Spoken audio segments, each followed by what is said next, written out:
मधुमन्मीनिक्रमणम् मधुमन्मीपरायणम्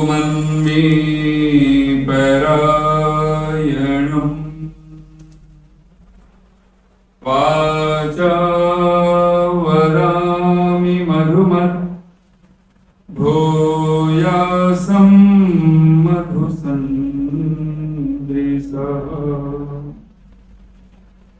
ॐ नमः संभवाय च मयोभवाय च नमः शंकराय च मयस्कराय च नमः शिवाय च शिवतराय च। ओम शांति शांति शांति।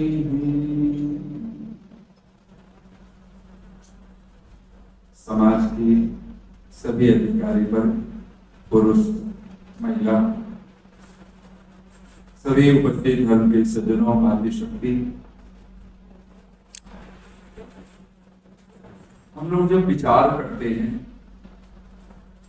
कि जीवन में सर्वाधिक किस चीज की आवश्यकता है, अगर अध्यात्म की भाषा में देखें वो कौन सा तत्व है जो हमारे जीवन में हो तो हम सब इस संसार के जगत के कार्य कर्तव्य कर्मों को करते हुए सहज रूप में हम जीवन जी सकते हैं। फिर जीवन भार नहीं लगेगा, जीवन बोझ नहीं लगेगा। वो एक तत्व क्या हो सकता है?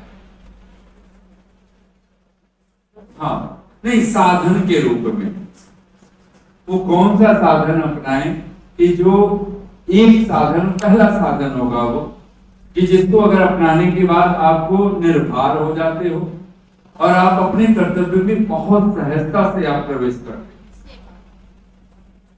हाँ, सेवा। और क्या लगता है? हाँ, मधुरवाणी,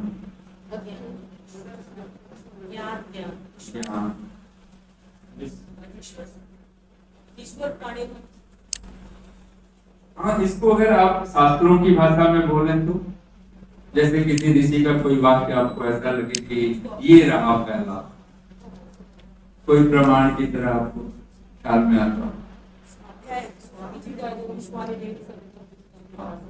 मैं आपको कहूँ, आप लोग बिल्कुल ठीक कह रहे हैं, सेवा कहिए, ईश्वर परमात्मा के प्रति विश्वास, स्तुति, प्रार्थना, उपासना, बिल्कुल ठीक। लेकिन मूलतः अगर इसको एक शब्द में समेटे तो वो शब्द है श्रद्धा। भगवान पतंजलि का अगर आपने सूत्र पढ़ा हो, आप किसी को कहते हो ना जब ये व्यक्ति योग्य है, तो योग्य शब्द के लिए आपको कौन सा शब्द बनाना पड़ता है? पहले योग। जिस धातु से योग शब्द बना है उसी धातु से योग्य शब्द भी बनता है, और बिना योग के कोई योग्य नहीं होता है। योग्यता के मूल में योग होता है, और वो योग एक तो है जोड़ना, प्लस करना को हम योग कहते हैं, तो धातुएं हैं महर्षि पाणिनि की भाषा में।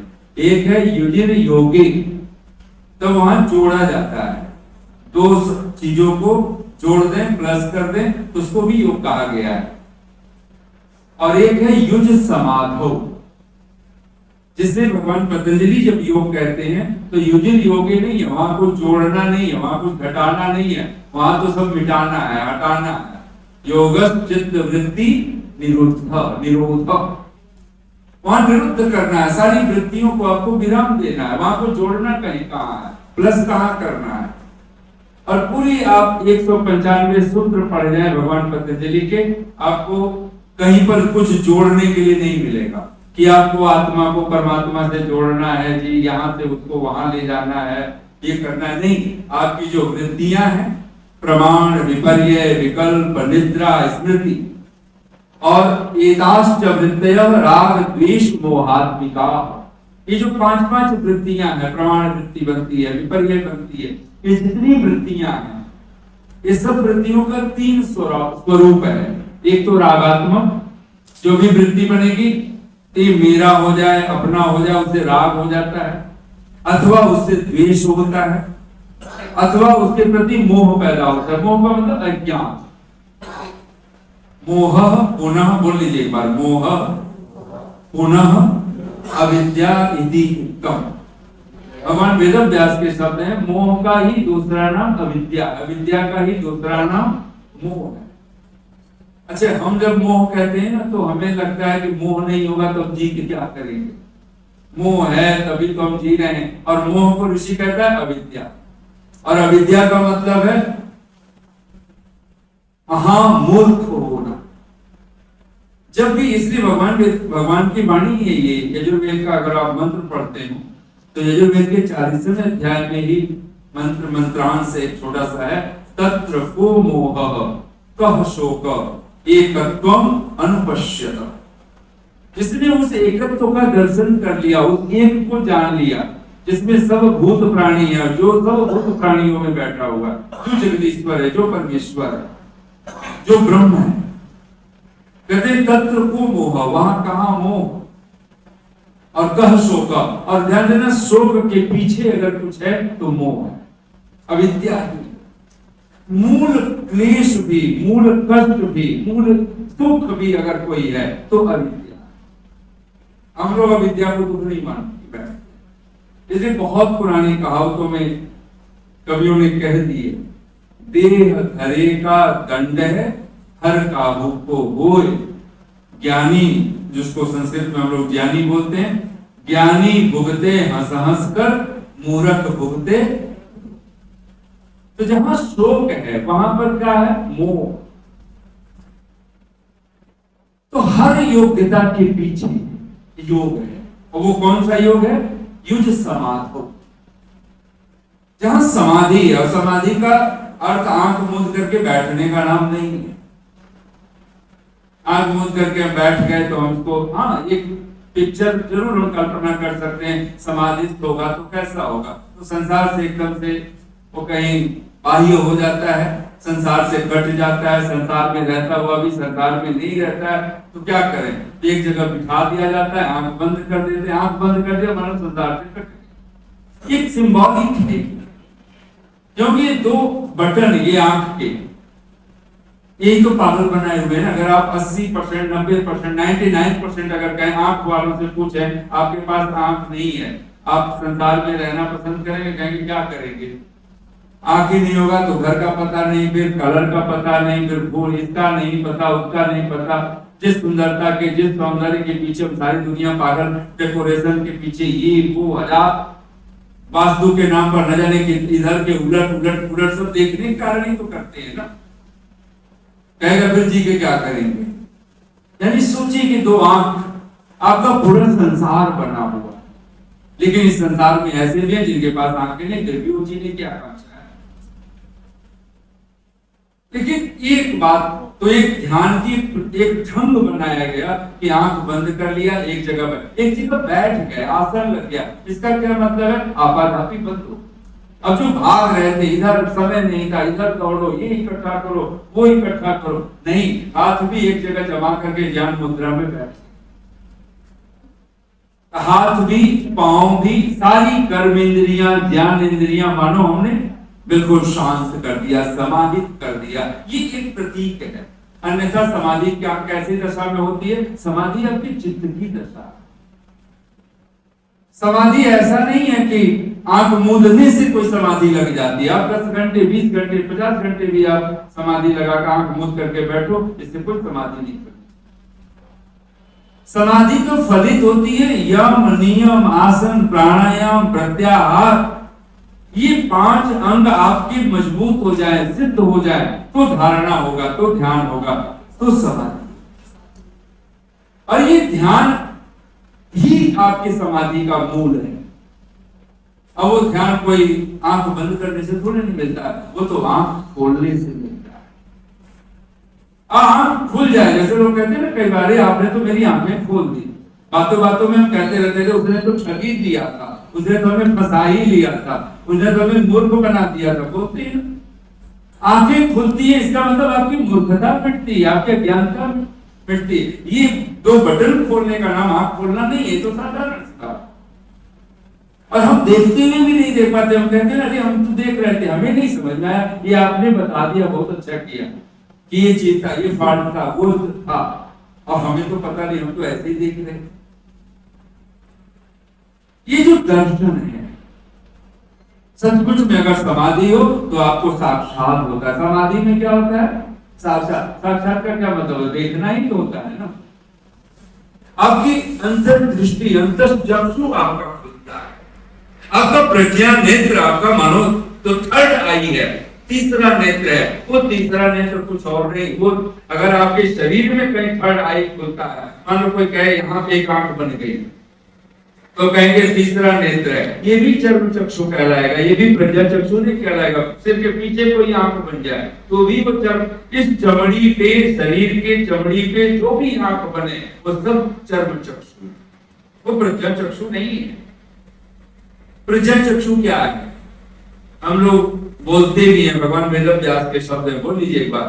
वेदस, अब महर्षि मनु के शब्द हैं ये जो हम बोल रहे हैं। वेदस चक्षु सनातन, वेद ही आंख है।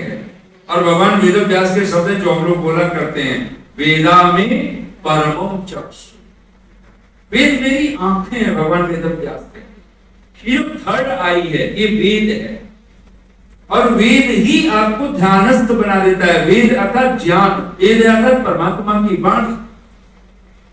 उसको जितना सुनना प्रारंभ करते हैं, उसको जितना पढ़ना प्रारंभ करते हैं। और मैं चमत्कार कहूं कि ऋषि दयानंद ने वेद का पढ़ना, पढ़ाना और सुनना, ये जो दो पर हम लोग राइट वे में कोई लिसनिंग नहीं करते हैं। हमने तो क्या तो खाना पूर्ति कर लेते हैं, तो फिर वो सुनना नहीं कर रहा। अगर हम पढ़ने बैठे हैं और छोटे से बच्चों की तरह की टीचर देख रहे हैं तो किताबें खोल के बैठ गए, माता पिता आ गए तो किताबें खोल के बैठ गए कि देखो माता पिता कहेंगे कि यहाँ बच्चा पढ़ रहा, अभी तक पढ़ नहीं रहा था, जैसे माँ बाप की आहट हुई किताबें खोल के बैठ गए। क्या ऐसा नहीं लगता कभी कभी हम भी ऐसे ही वेद पढ़ रहे, ऐसे ही हम शास्त्र सुन रहे हैं, अच्छा जी उन्होंने बुला लिया, चलो बैठ गए, सुन लेंगे, कुछ समझ में आएगा तो ठीक है, समझने की कोशिश नहीं करनी है, बस समझ में आ गया तो ठीक, नहीं तो कुछ बैठना है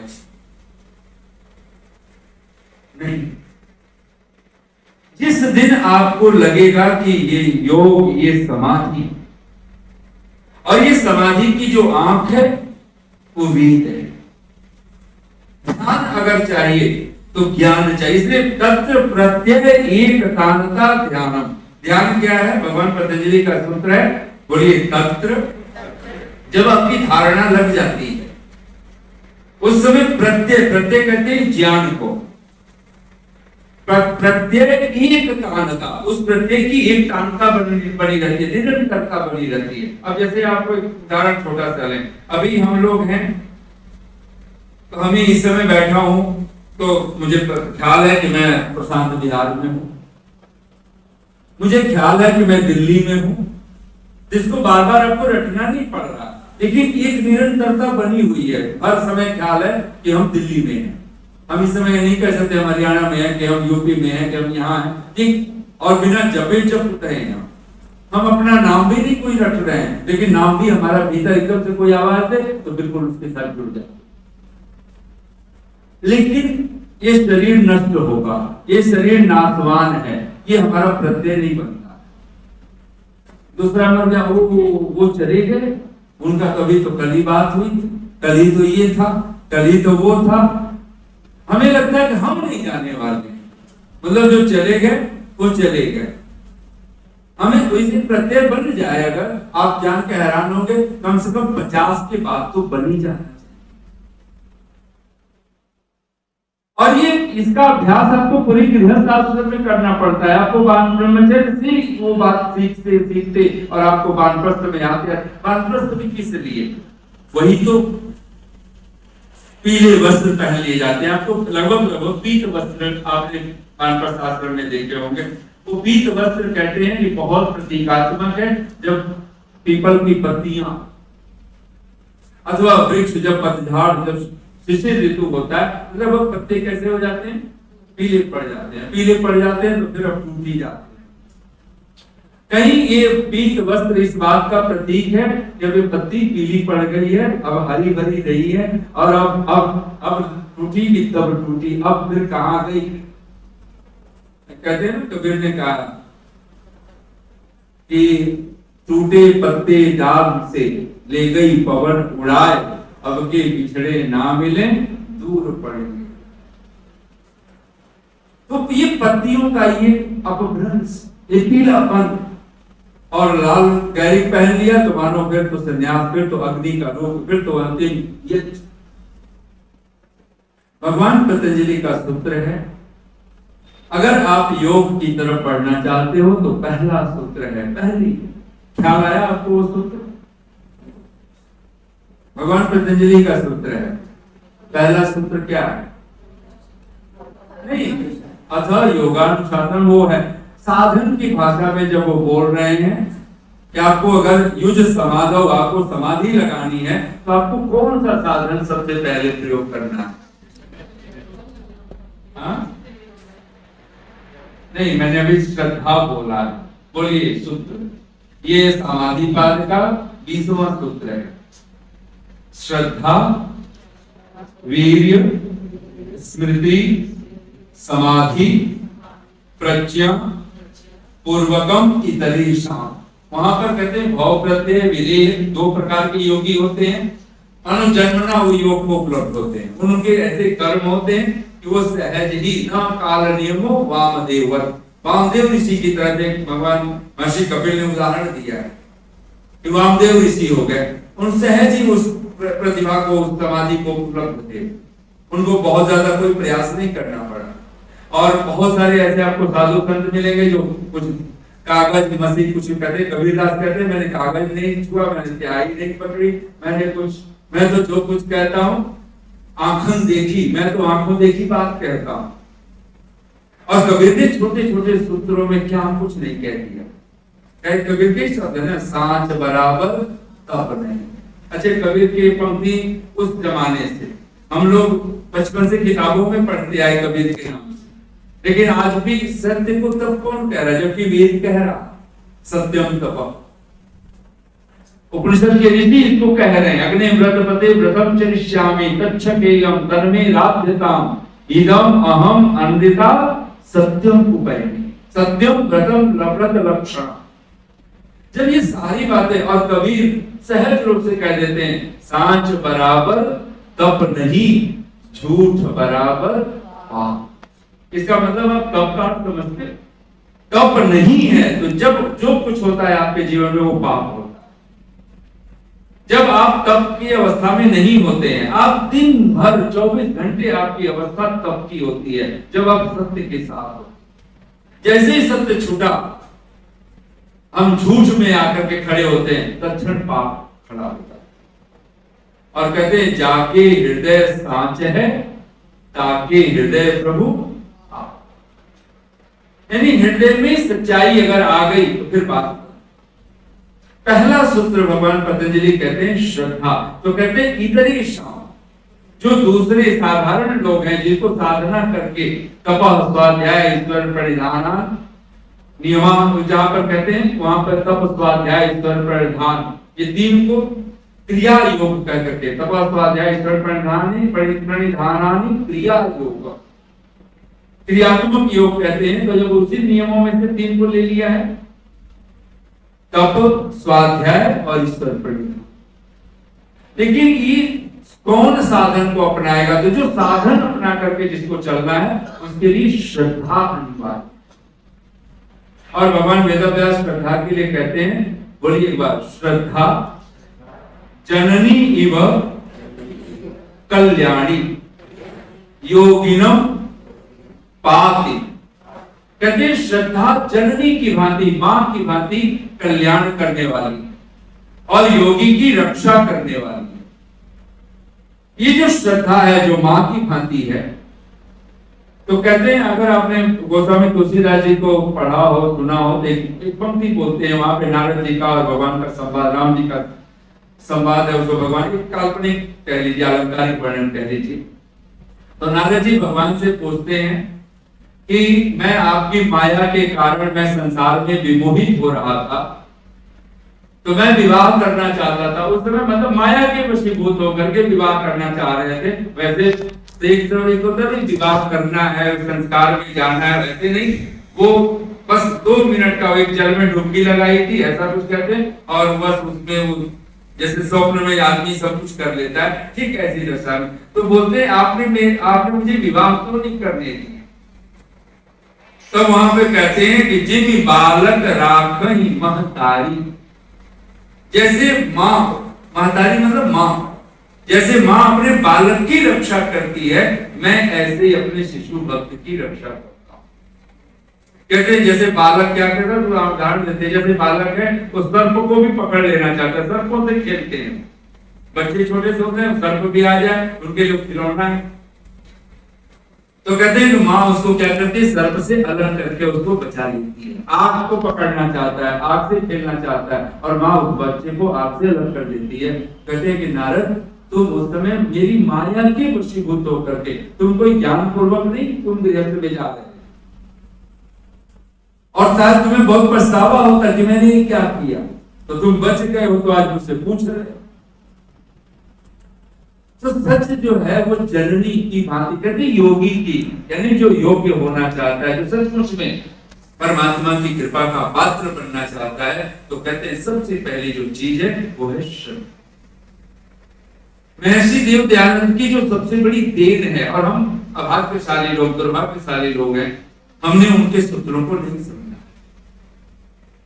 अच्छा, एक चीज आप कल्पना करो, हम लोगों को लगता है कि ऋषि दयानंद को गलतियां ही देखने का, सबसे पहले दोष देखने का उनका विधान है। वो तो जब बोलते थे ना, तो लोग कहते थे कलेक्टर नाराज हो, कमिश्नर नाराज हो, मुझे क्या। हम तो ऐसे ऐसे दृष्टांत पढ़ करके हम लोग अपने आप को खड़ा करते।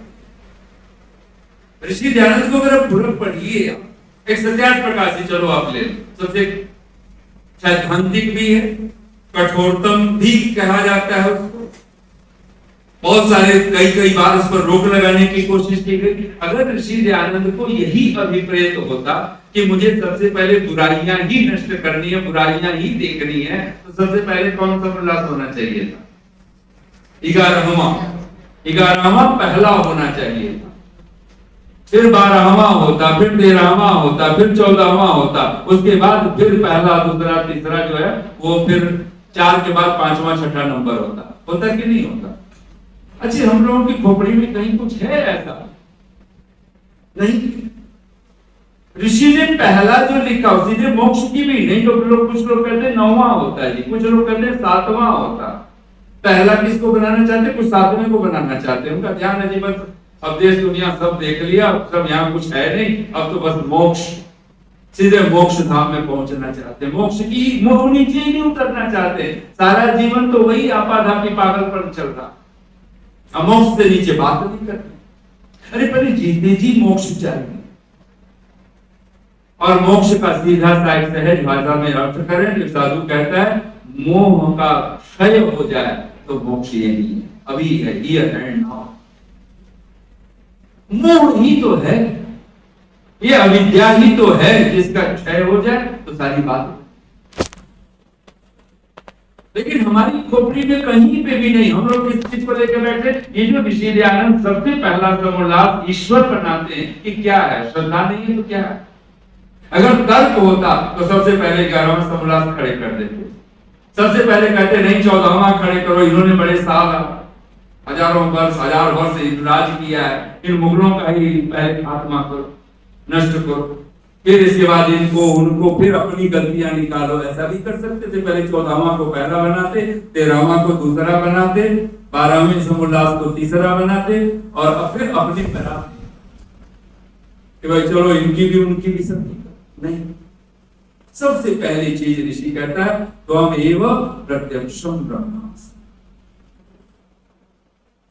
ईश्वर पर क्या श्रद्धा, क्या अटूट आस्था, इसको देखा है किसी ने, अनुभव किया है। स्वामी श्रद्धानंद, स्वामी श्रद्धानंद ने किसी गुरु से नाम लेकर के श्रद्धानंद नाम नहीं रखा है। आपने कभी सुना हो, नाम तो मुंशी राम था। आप सोचिए, खुद ही नाम रख लिया श्रद्धानंद। और वो देखा है ऋषि दयानंद को जब ध्यान करते हुए अवस्था में जंगल में उनके पीछे पीछे लग जाते, जब बरेली में उनसे प्रश्न पूछते हैं।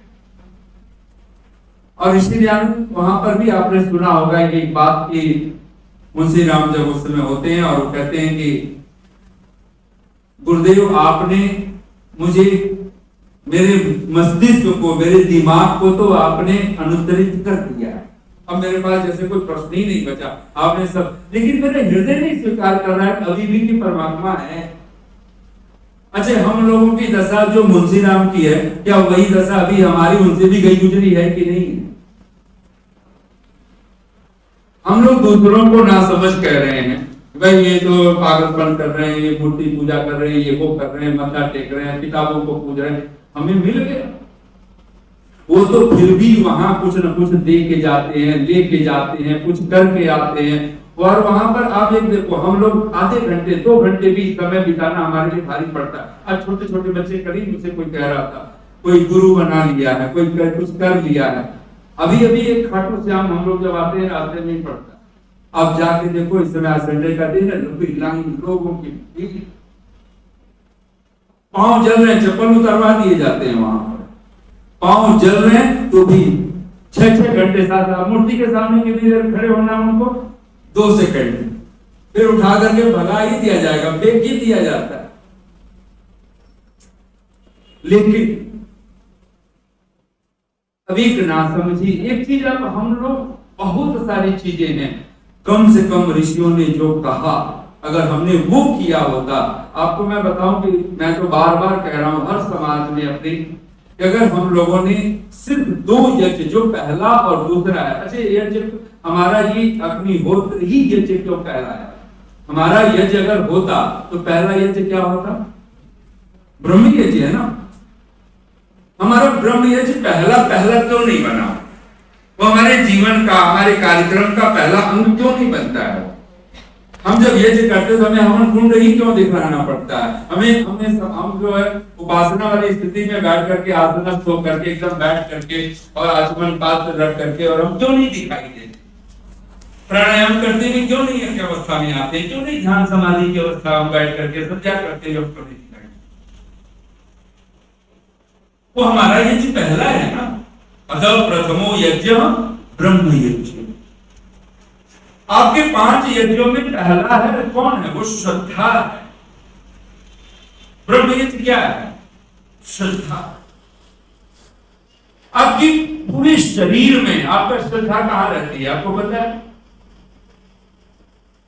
ये मस्तिष्क है ना, ये जो सिर है, ये एक बार श्रद्धा को स्वीकार कर ले तो फिर आपका हृदय, आपकी चेतना, आपका सर्वस्व आपके साथ। लेकिन हम लोग इस श्रद्धा को आज तक नहीं समझ पाए। और ये श्रद्धा क्या है? तो कहते हैं श्रद्धा जननी इव कल्याण। बोलिए, श्रद्धा जननी इव कल्याणी योगिनम पाति। और वहां पे कहते हैं श्रद्धा क्या है? तो बोलिए एक बार, श्रद्धा चेतसः संप्रसाद। श्रद्धा का नाम है चित्त की प्रसन्नता। जब आपके जीवन में श्रद्धा होती है, आप प्रसन्न चित्त हो। और दूसरी कोई चीज नहीं है जो आपको प्रसन्नता दे सके। कोई दूसरा तत्व, आप अगर 1000 चीजें इकट्ठा कर लो, आप प्रसन्नता नहीं इकट्ठा कर सकते हो। प्रसन्नता चाहिए, प्रसाद चाहिए आपको चित्त की, तो श्रद्धा। और आप ऋषि दयानंद की कोई भी ग्रंथ उठा के, छोटा से छोटा, बड़ा से बड़ा, कोई भी ग्रंथ उठा करके देखें, और वहां पर सबसे पहला चीज, पहली बात क्या होती है? सबसे छोटा सा ग्रंथ है आपको अचानक बहुत प्रसिद्ध, आपको आर्योदेश रत्नमाला। आर्योदेश माला अगर आप लें तो उसमें पहला रत्न कौन सा है? ईश्वर।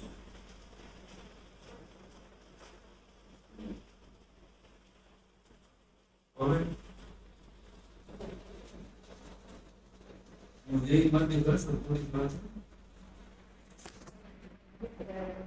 मजाक सुना। एक बार छोटी सी मछली अपनी माँ के पास पहुंची, उड़ानी मछली थी, तो महल में ही रह रही है, सागर की बहुत बड़ी गहराई में उसके, और आपने देखा होगा मछलियों का भी झुंड होता है, मछलियां भी झुंड में। तो वो एकदम से उसके अपनी माँ के पास बैठी है, सारी मछलियां उसकी सेवा में लगी हुई हैं। तो मछली ने एकदम से अपनी माँ से पूछा, जो रानी मछली है, कि माँ ये बहुत सुनते हैं सागर, ये सागर क्या होता है, सागर कहाँ है? तो माँ ने कहा कि बेटा हम सागर में ही रहते हैं। बोले हमने तो देखा नहीं, हम तो जो देखते हैं वो पानी है, सागर कहाँ? तो माँ ने सोचा कि शायद मैं ऐसे तो बता नहीं पाऊंगी और ये छोटी सी दिन भर परेशान करेगी, सबको परेशान करेगी, तो मैं इसको चलो कर बता ही देते हैं, इसको अनुभव करा देते हैं। तो कहते हैं कि बेटा चल सागर देखने निकल। तो सारी रानी मछलियां हजारों की संख्या में सब रानी मछली जा रही, तो सारे उसकी सेविकाएं भी साथ हो गई और वो भी चली, बड़ी खुश है आज सागर देखना।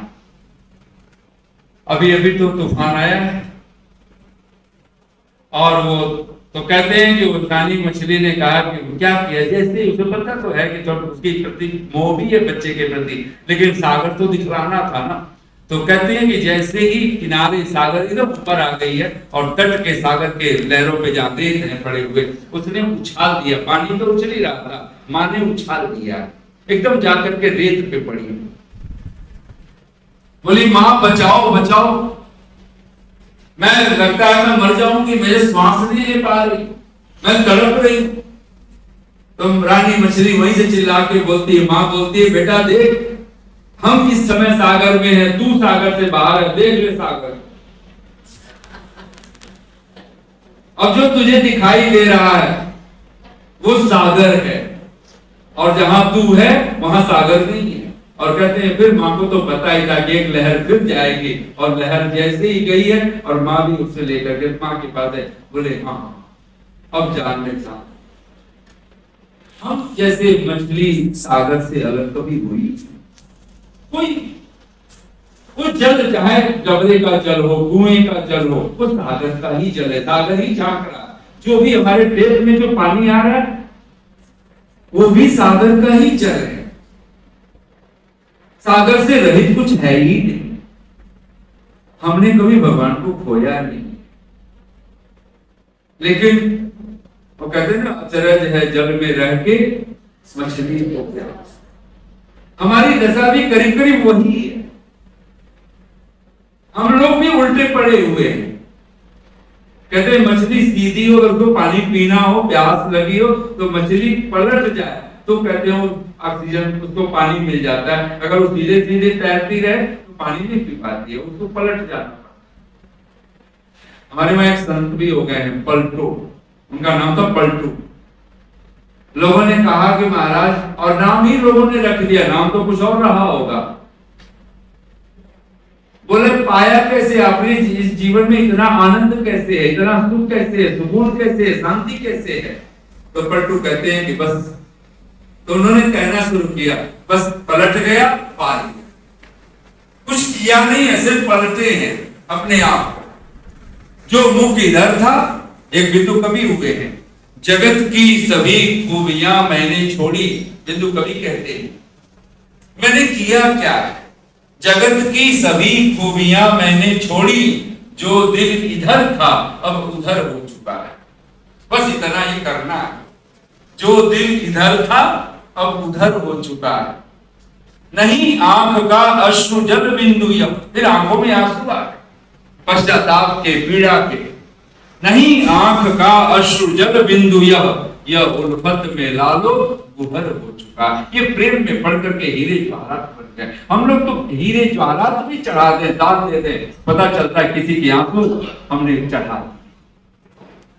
और लेकिन कोई भक्त श्रद्धा से भरा हुआ कोई चेतना हो तो कहते हैं वो आंसू भी चढ़ाता है तो गिरे ज्वाला चढ़ जाते हैं दान। पलटू कहते हैं हमने पलट करके पार, और वही पलटू एक वाक्य बोलते हैं, संसार में किसी ने कहा बहुत दुखी था, बोले पड़ोसी बेकार, ये बेकार, सब लड़ने को ही आ रहे हैं, घर में बैठो तो पत्नी लड़ने को आती है, पति लड़ने को आता है। एक दिन मैंने सुना एक मजाक, तो आजकल मैं बोल भी रहा हूँ, पत्नी बैठी हुई थी और पति बड़े अच्छे मूड में बैठे हुए। पति कहती है सुनो जी, जब शादी नहीं हुई थी तब से लेकर के और शादी हो गई तो कुछ समय तक आप मुझे हमेशा जब बुलाते थे ना तब कहते थे जान सुनो ना, तो जान कह करके आप बुलाते थे। अब आपके मुंह से बरसों हो गए मैंने कभी ये शब्द ही नहीं सुनी, क्या बात है, हो क्या गया है? तो पति कहता है कि सुनो, तब जब जान मैं बोलता तब जान थी तो कोई पीछे पड़ गई, बोली नहीं अब क्या, दर्द में वो कहता अब जान लेगा। अब ये भले मजाक हो चुटकुला हो लेकिन जीवन का तो सच बनता है। तो पलटू से पूछता है कि मैं क्या करूं, हर कोई मुझसे लड़ने आता है। तो पलटू ने कहा पलटो हमसे लड़न को आवे सब संसार। तो बोले पलटू कहते हैं मैं क्या करता हूं, पलटो हमसे लड़न को आवे सब संसार, आप ही बोले आप ही चाले आप ही जावे। बोले मैं कुछ नहीं करता, वो जो लड़ने आ रहे वही बोलते हैं वही सब कुछ करते हैं और मैं चुपचाप देखता रहता हूं, फिर आप ही जावे हाथ। अभी अभी मैंने एक मजाक और सुना कि एक लड़की थी और उसका जो है उसको ये हुआ कि बहुत सारे तंत्र विवाह की तरह जैसे हो जाए, तो लड़की वाले लड़की के लिए था, तो एक ने कहा कि मैं लड़की को मैं लूंगा और मुझे दहेज भी नहीं चाहिए, मुझे कोई दान नहीं चाहिए कन्या पक्ष से, उल्टा मैं कन्या के पक्ष को मैं कुछ काफी कुछ पैसे दूं। उसने कहा कि मैं लाखों रुपए दूंगा। तो कोई 5 लाख 10 लाख की बात कर दी, 5-10 लाख रुपए मैं दूंगा और लड़की मुझे चाहिए। दूसरे ने कहा कि मैं 20 लाख देता। अब ऐसी उसकी आवाज, मतलब बर बैठे हुए हैं और लड़की भी सबको, वैसे तो पैसे भी था भाई, मैं अगर पैसे भी देना है ये भी देंगे और लड़की मुझे पसंद करे तो जिसके पास जितना पैसा तो लड़की उसी के पास जाएगी, स्वाभाविक भी था।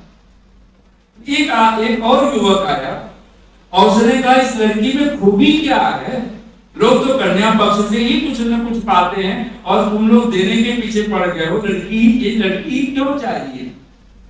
तो एक ने बोला कि धीरे से बोला गूंगी है। बोले फिर 7 करोड़ मैं देता हूं, पैसे की कोई कमी नहीं है, फिर मुझे ही चाहिए। आप सोच रहे हो सारे कलह के पीछे अगर कोई कारण बनता हमारा पलटो हमसे लड़न को आवे सब संसार, आप ही बोले आप ही चाले आप ही जावे। एक बात अगर भीतर अच्छा श्रद्धा हो और तर्क हो, आपको अगर इतनी अगर छोटा सा पिक्चर बनानी हो तो श्रद्धा का पिक्चर क्या बनाएंगे, तर्क का क्या पिक्चर बनाएंगे? तर्क मतलब बोलता हुआ। अगर एक आदमी का चित्र बनाओ, एक तरफ लिखना है श्रद्धा, एक तरफ लिखना है तर्क। तर्क में क्या करना पड़ेगा आपको? तर्क में कुछ बोलते हुए आपको दिखलाना पड़ेगा, वो हाथ बात भी कुछ कर रहा है कुछ बोल रहा है। अच्छा श्रद्धा मतलब आंख बोल जाएगी, चुप बैठ गए, मौन हो गए, प्रसन्न चित्त बैठे हुए भगवान बुद्ध की तरह, महर्षि देवदयानंद की तरह, आपको लगेगा कि श्रद्धा है कि नहीं? तर्क से जीवन नहीं मिलने वाला। तर्क सतर्कता आवश्यक है लेकिन मां श्रद्धा। तर्क आपका विवेक है, तर्क आपकी प्रज्ञा है, लेकिन वो बोध किसकी हो? श्रद्धा की बोध। विवेक वैराग्य ज्ञान वैराग्य इस श्रद्धा की संतान है। अगर आप कभी कोई पुराण आदि की कथा पढ़े, ऐसे ही सामान्य रूप से आपको वहां पे वाक्य मिलेगा। श्रद्धा वो कहा कथा है कि श्रद्धा के 2 बेटे हैं और वो दोनों बेटे बूढ़े से हो गए, जर्जर अवस्था में, मरणासन अवस्था में, और माँ जो है वो विलाप कर रही है, वो रुदन कर रही है। माँ और माँ करुणी है, श्रद्धा ये होती है। और वहां पे कथा है कि नारद जी वहां गुजरते हैं और नारद जी पूछते हैं कि तुम कौन हो और ये दो बूढ़े लोग कौन है? बोले मेरे बेटे हैं। इनका नाम क्या है? बोले इनका नाम ज्ञान है, एक का नाम वैराग्य है, और ये दोनों बूढ़े हो चुके। जहां ज्ञान वैराग्य लेके बैठे तो बूढ़े बूढ़े लोग बैठे। ज्ञान की बातें होती, बूढ़े लोग हैं, जवान कहाँ है? तो जवान कहीं है, तो वो वृंदावन में है, राधे राधे करते हुए घूम रहे हैं लोग। लेकिन ध्यान देना, श्रद्धा अगर आपके पास है, बेटे तो ज्ञान और वैराग्य है। और कहते हैं सचमुच में अगर आपके जीवन में परमात्मा की कथा है तो ज्ञान वैराग्य को फिर होश आता है। और वहां कथा है तो कथा तो बात नहीं, लेकिन मूल क्या है? श्रद्धा। अगर और एक आपको मैं इस समय तो समय होने लगा है, तो ऋग्वेद का 10वें मंडल का 151 संख्या का सूक्त है और 5 मंत्र हैं। इसकी ऋषिका है श्रद्धा कामायनी, उनका नाम ही है श्रद्धा कामायनी। और ये 5 मंत्र श्रद्धा सूक्त के मंत्र हैं। और मैंने शायद कभी एक बार मैंने पुस्तिका निकाली थी अपनी वेदधाम की, श्रद्धा दर्शन के नाम से। तो ये मंत्र पाठ में करता हूं और एक बार आप लोग हाथ जोड़ करके बैठे। ओम श्रद्धया अग्नि समिध्यते श्रद्धया ऊयते हवि श्रद्धां भगस्य मूर्धनि वचसा वेदयामसि। ओम प्रियं श्रद्धे ददतः प्रियं श्रद्धे निदासतः प्रियं भोजेषु यज्वस्मिदं विदं मा उदितं कृधि। ओम यथा देवा असुरेषु श्रद्धामुग्रेषु चक्रिरे एवं भोजेषु यज्वस्मस्माकमुदितं कृधि। ओम श्रद्धां देवा यजमाना वायुगोपा उपासते श्रद्धां हृदयाकुत्या श्रद्धया विन्दते वसु। ओम श्रद्धां प्रातर्हवामहि श्रद्धां मध्यं दिनं परि श्रद्धां सूर्यस्य निमृचि श्रद्धे श्रद्धा पर्येहन। एक श्रद्धा सूक्त है, 5 मंत्र हैं और निरंतर इन मंत्रों का अगर आप पाठ भी करें, श्रद्धया विन्दते वसु। अगर सचमुच में वसु नाम धन का भी है, वसु नाम परमात्मा का भी है, वसु नाम यज्ञ का भी है। अगर आपको, और इसलिए तो पहला ही मंत्र में कहा श्रद्धया भूयते। और गोस्वामी तुलसीदास जी तो लिख देते हैं श्रद्धा बिना धर्म नहीं हो।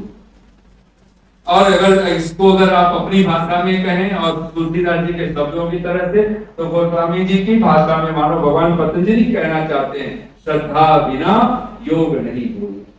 श्रद्धा के बिना योग हो नहीं सकता, श्रद्धा बिना यज्ञ नहीं हो, श्रद्धा के बिना यज्ञ नहीं हो सकता, श्रद्धा के बिना धर्म नहीं हो सकता है, कोई सत्कर्म नहीं हो सकता। इसलिए मूल चीज है श्रद्धा। और आपके 5 यज्ञों में 2-3 यज्ञ अगर आप कहें, मूलतः वैसे 5 के 5 यज्ञ, ये सब श्रद्धा है। लेकिन इसमें भी अगर आपके जो 2 यज्ञ हैं मूलतः, 3 में तो आपको कुछ न कुछ देते करते आपको दिखाई देता है। आप माता पिता के पास जाते हैं तो आपको पितरों के पास जाएंगे, ज्ञानियों के पास जाएंगे, आपको लगेगा कि हम कहीं गए हैं, कुछ किया, कुछ दिया है, कुछ बांटा है, सहज रूप से।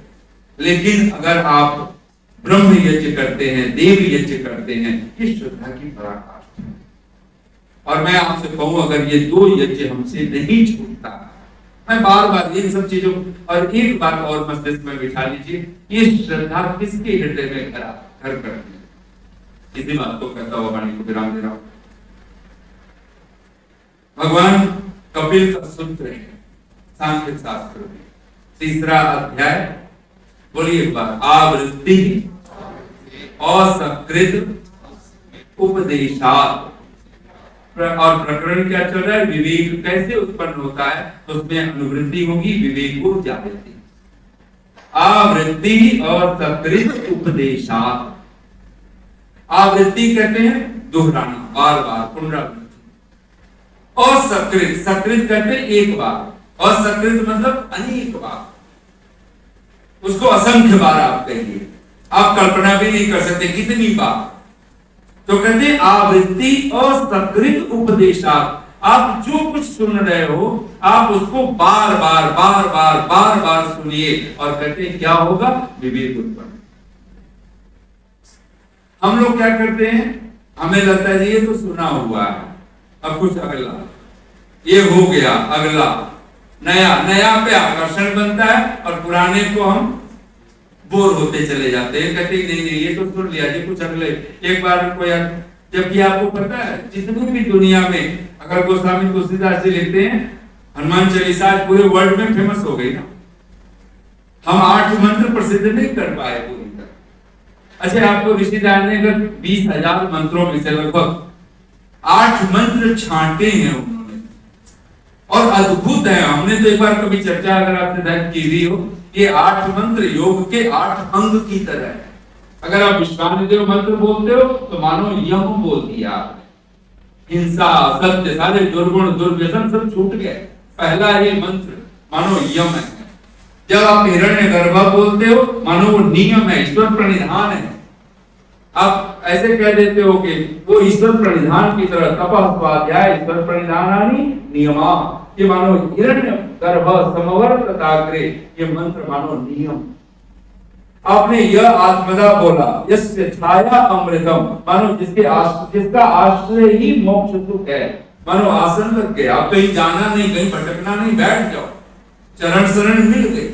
आपने यह प्राण तो बोला, मानो प्राणायाम, अध दिशा एक ऊर्ध्व दिशा, तो मानो ऊर्ध्व आयाम, और अध तो विषय की वासनाओं की दिशा है, तो कहते हैं माने प्राणों को मानो परम प्राण मिल गया। आपने जब ये न देव रुग्रा बोला, मानो प्रत्याहार सिद्ध हो गया। जैसे वहां पे कहते हैं कि आकाश के समान सारे पशु पक्षी की तरह जैसे ये लोकांतर उड़ रहे हैं, आपने देखा होगा आहार कहीं भी देख लिया, सुख नहीं शांति नहीं, वो सब परमात्मा की ही चरण शरण में। फिर धारणा, फिर पक्का हो गया, प्रजापति न तो देता, अब तेरी ही चरण शरण है, सारी कामनाएं पूरी होंगी, यद कामास्ते जुहुमा तन्नो वस्तु, अब कहीं नहीं भटकना, मिल गया तेरा तन। फिर आपका ध्यान स्वनो बंधु, क्या पता चल गया, तू ही बंधु है, तू ही भ्राता है, तू ही माता है, तू ही पिता है, तू ही गुरु है, तू ही आचार्य है, तू ही राजा है, तू ही न्यायाधीश है। ये ध्यान बनाना, एक प्रेम, एक प्रीति, एक संबंध, एक रिश्ता, नाता तैयार हो गया।